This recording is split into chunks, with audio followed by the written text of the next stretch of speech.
What's happening, gang? It's your boy Retro back again with another reaction video. Yeah.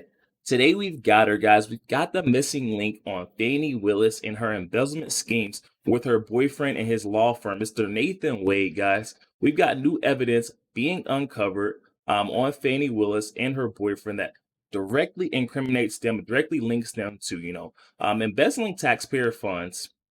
We know FANI Willis recently tried to say that, this was all persecution of the right, guys, coming after her, trying to weaponize the Department of Justice system, ironically. And then she tried to say that this was all, a race thing. She tried to play the race card of all things to do. Now she's being caught up with cold, hard evidence. There's no way you can play the race card with what just got uncovered, guys. Decided to get into this clip, so we're going to get straight into it and check out what's going on, and I'll get my thoughts on the back end, guys. So definitely stick around to the end so you guys can get my thoughts on the back end. Also, YouTube pushes this video out. Definitely stick around until the end, you guys. But let's get straight into it. Before we do that, though, make sure you guys smash that like button, guys, and also smash that subscribe button, guys. On the road to the truth, hop aboard for the journey. Let's get into it, y'all.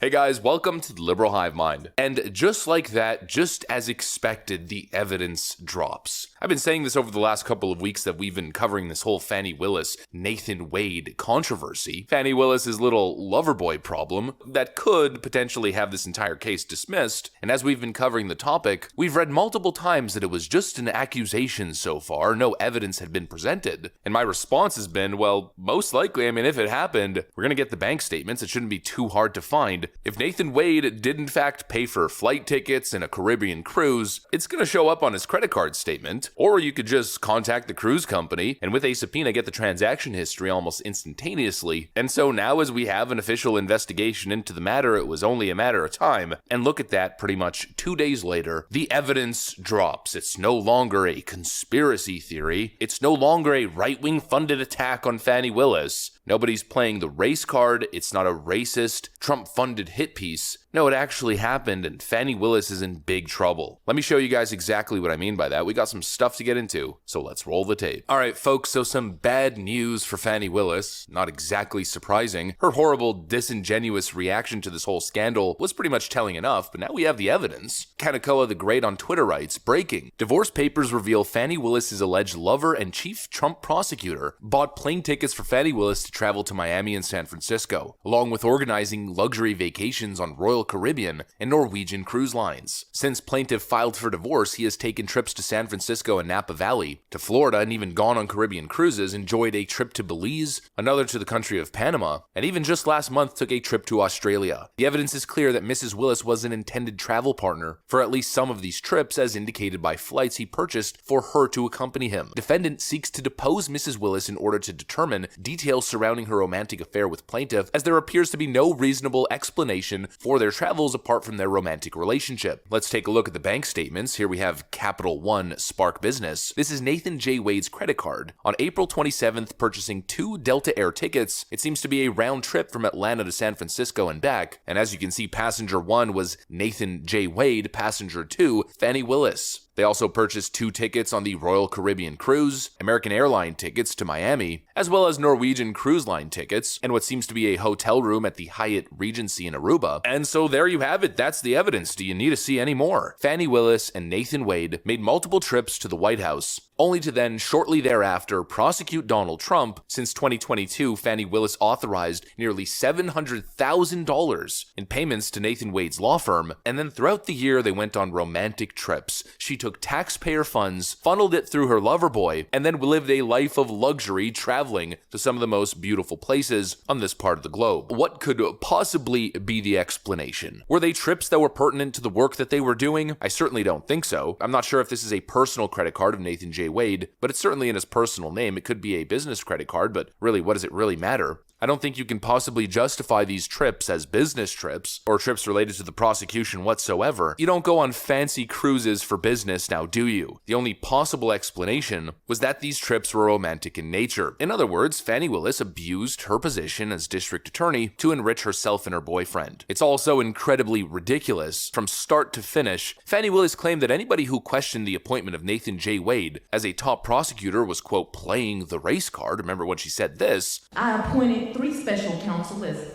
is my right to do. Paid them all the same hourly rate. They only attacked one. And I hired one black man, another superstar, a great friend, and a great lawyer. First thing they say, oh, she gonna play the race card now. But no, God, isn't it them who's playing the race card when they only question one? Isn't it them playing the race card when they constantly... She also claimed that Nathan J. Wade is a superstar, and he got in that position based purely on his own merit. But you do a little bit of research on this guy, and then you find out that Nathan J. Wade was a personal injury attorney without any prior prosecution experience. Not exactly the type of candidate you'd expect to be a special prosecutor. Supposedly, he's a legal rock star, but obviously as we learn more information here, and especially as we gather evidence here, it's clear that Fani Willis is a liar, liar, liar. Liar frickin' pants on fire. Obviously, her defense never really added up now, did it? I don't know about you guys, but I'm just gonna use Occam's razor here. The most simple explanation I think tends to be the most likely, especially in situations like this. And of course, Fani Willis's explanation, not exactly believable, simply follow the money, follow the funds. The orders to prosecute Donald Trump came from the White House, based on a previous anonymous report that Newt Gingrich gave. Let's go ahead and play that clip again so we can add that context. That I am told, this is hearsay, but I am told by a reliable source that Friday evening, somebody from Washington called the district attorney in Atlanta and said, you have to indict on Monday. We have to cover up all of the mistakes we just made with Weiss.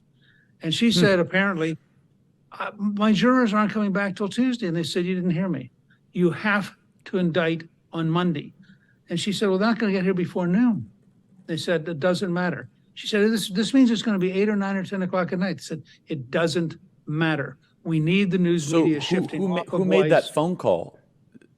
We don't know. And I'm telling you up front, this is hearsay, but it's from a person who has remarkably good sources. I totally believe it, though, because that would explain why they leaked and they messed up on the clerk document, why she was exhausted, and why they had the 11 p.m. press conference, Mr. Speaker. Fani Willis and her lover boy met at the White House multiple times. In fact, Nathan Wade billed the White House directly. We have Fani Willis on the visitor logs having a meeting with Kamala Harris. Then shortly thereafter, Fani Willis received a phone call in the dead of night that most likely came from the White House, telling her, it's go time right now, do it. Of course, she pushed back a little bit, but her efforts were futile, and that's probably why we saw all the dysfunction the night of, where they accidentally leaked the indictment before it even dropped. And then, of course, that very peculiar 11 p.m. press conference announcing the charges. Obviously, her office felt pressured and was rushed. Newt Gingrich's claim, or the report that he's reporting on, seems to have some sort of merit to it. Then we find out that Fani Willis appoints Nathan J. Wade, the guy who met with the White House, to be the top prosecutor going after Donald Trump in the case, a guy who clearly has no place in the position that he is in. And then, of course, District Attorney Fani Willis takes taxpayer dollars, funneling it through her boyfriend as a proxy, personally enriching herself as they travel the world, living a life of lavish luxury. Folks, I don't know about you guys, but it seems pretty damn clear to me. Apply basic common sense here in analysis. There seems to be no other explanation. There could be another explanation here, but I'm thinking the most simple one is probably the most likely. And of course, what's likely here is that Fani Willis is going to find herself in some serious trouble. She's likely to recuse herself from this case, possibly even resign. But ultimately, considering this totally inexcusable behavior and the political implication of one Democrat-elected clown and her boyfriend visiting the White House on multiple occasions here, considering the context, I'd argue the whole case should be dismissed immediately. But I don't know, that seems maybe a little bit unlikely, considering the political persuasion of Fulton County as a whole. But I guess we'll have to see. Anyways, another supposed conspiracy theory turns out to be just fact. Their cases are falling apart across the board. Yo, there we have it, guys. Coming from our friend Liberal Hive Mind. Definitely gonna be sure to leave that original video link down in the description box below for those of you who want to go over there and check that out.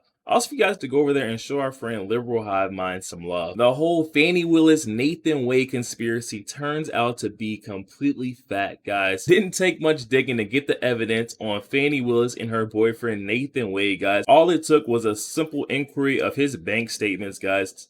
Getting a quick little pull of his Capital One statements, and we've seen everything we need to know. Fani Willis's name right there in black and white, guys. It doesn't get any more clearer than that. Fani Willis was clearly embezzling funds, through her office, taxpayer funds, to Nathan Wade's law firm in order to, benefit herself and benefit him. The two were taking a non-stop lavish trips across the world, across the country, from San Francisco all the way to Florida, you guys. Caribbean cruise lines, you name it. Nathan Wade was taking Fani Willis, guys, and we got him caught. We got him nailed right there. They're caught red-handed. It's time that we see some accountability coming from Fani Willis. The American citizens are now demanding that this political hack job recuse and resign from office, guys. Fani Willis has demonstrated negligence on every side of the board, all walks of her job. She has, demonstrated that she is not worthy or capable to, carry out the job or the duties of her office, guys. She is going to abuse her power, guys, in every way, every aspect, not only to, go after and weaponize the Department of Justice system, but also, enrich herself and enrich her boyfriend, Nathan Wade, guys. This is not how you conduct yourself as a district attorney. It's really sad to see. I'm not sure how Fani Willis came about to get her spot as district attorney, but she does not cherish her spot or respect it at all. Doesn't seem like she cares about this country. By the way, she, just is so negligent with her job. Someone who actually appreciates and loves this country would be serving, in the best of their ability. The American citizens deserve someone who's going to stand as someone who is a neutral party,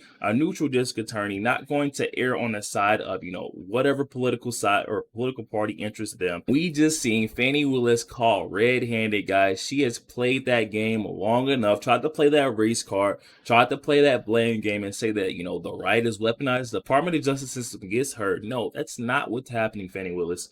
You are caught red-handed and you don't know how you're going to wiggle your way out of this one, guys. There is only one way that Fani Willis gets out of this one, guys. It's recusing from the case and then resigning from her office, guys. There is no other way, guys. Definitely hop in the comment section and let me know your thoughts. How does Fani Willis wiggle her way out of this one? I think this may be the end of her rope for real this time, guys. Definitely hop in the comment section and let me know your thoughts. Also, make sure you guys smash that like button, guys. It does not cost a thing. Hit that like button for your boy. And also hit that subscribe button, guys. We're on the road to the truth.